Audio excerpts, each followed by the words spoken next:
It's no secret in this ground effect era of Formula 1, the Red Bull cars are the most difficult to drive. And we've seen this from a vast array of drivers. We've had Sergio Perez bite the dust, and we've now had Liam Lawson bite the dust, as they've never got to grips in terms of adapting to the needs of the RB21. Now, what makes the RB21 so difficult to drive for all of these drivers, except for, it seems, Max Verstappen?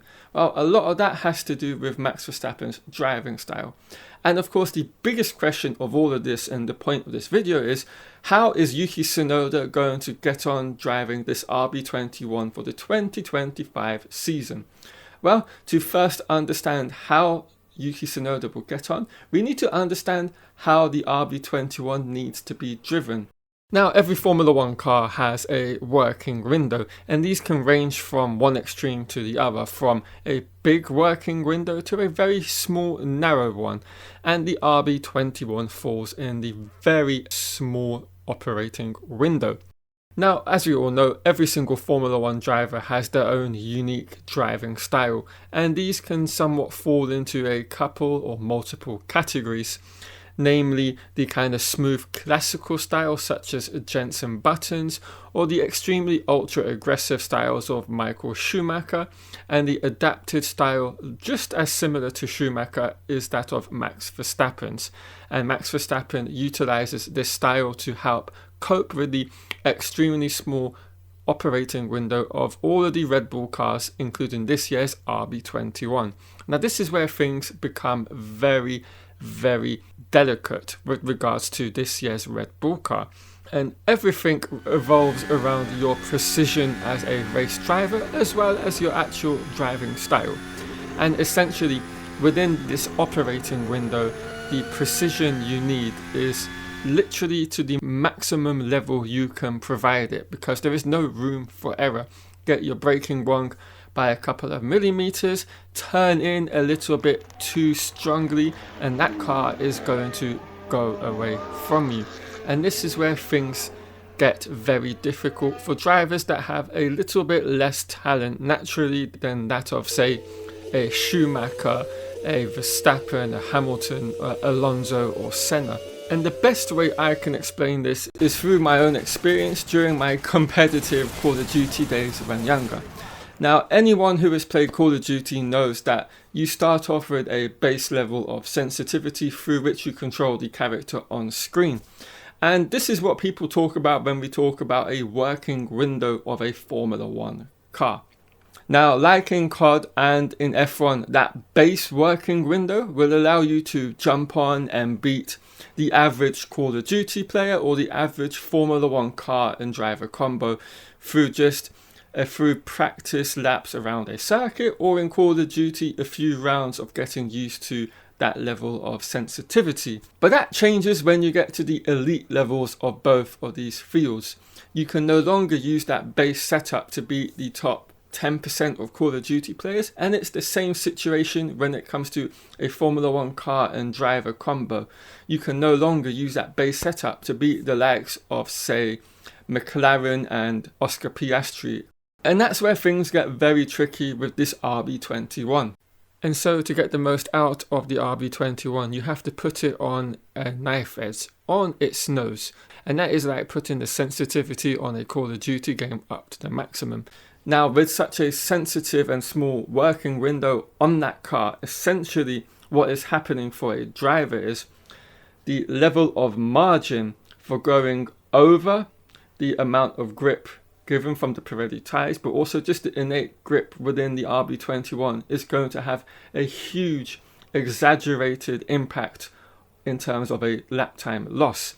Whereas a car with a huge working window is going to be a lot more forgiving for you. So if you're driving a car and you're coming into a corner and you overshoot the amount of steering angle within the RB21, the back end is going to slip out of you, as well as, of course, you've gone over the tyre grip threshold. And as a result, you're going to lose maybe 2 to 4 tenths instead of a tenth within a car that has a greater working window, because the margins are a lot more forgiving. And this is where the innate abilities of Formula 1 drivers as well as Call of Duty gamers comes into play here, as well as of course driving styles in Formula 1. So people with a greater threshold of talent are going to essentially have an easier time of taming and conquering such a extremely small working window within the RB21, because the talent they have to naturally adapt to this is greater than the average driver. And of course, driving style also plays a part in this. Now, if we were to put 100 drivers in the RB21 and the same 100 drivers, say, in the likes of the Racing Bull car for comparison here, you're going to see a dramatically different lap time delta between the fastest and slowest drivers.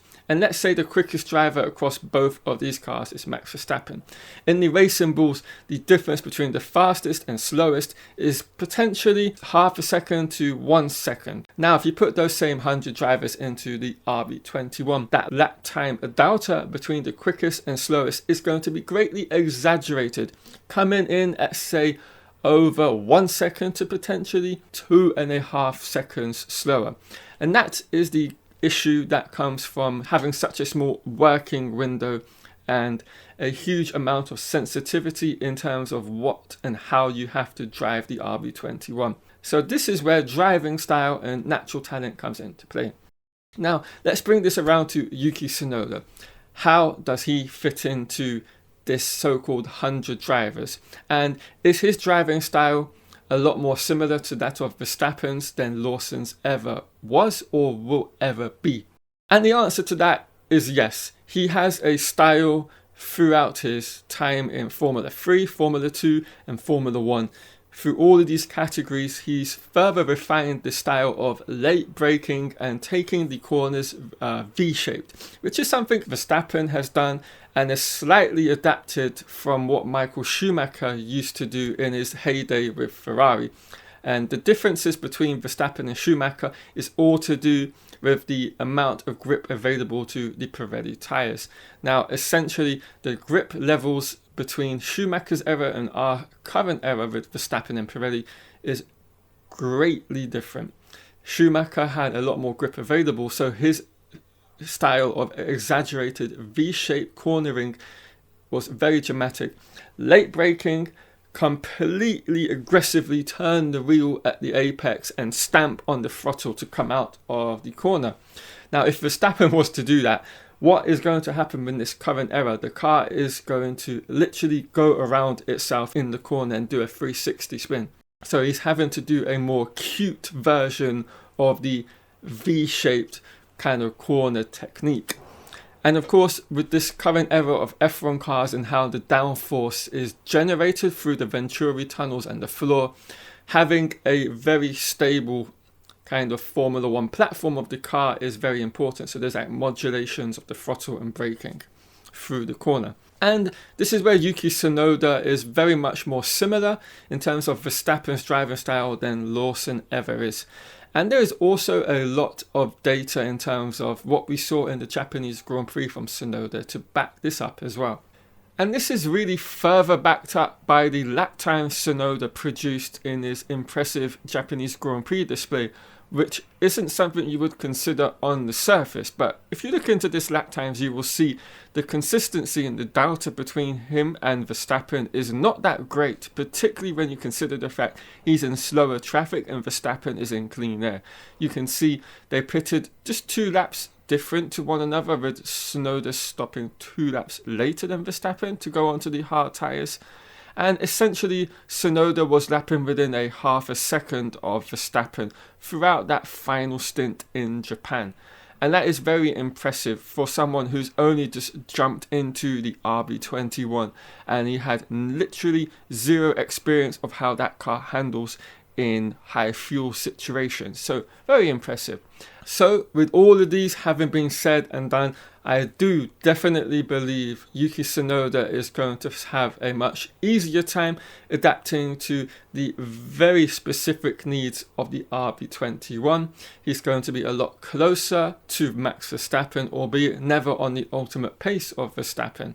But I would not expect to see anything like what we've seen from Lawson in the opening 2 race weekends, or the unfortunate situation Tsunoda found himself in Japan. So yeah, I will end the video here, guys. I hope you've all enjoyed it. If you have, do leave a like, subscribe if you're new, and I'll return with some more F1 videos shortly. See you all then.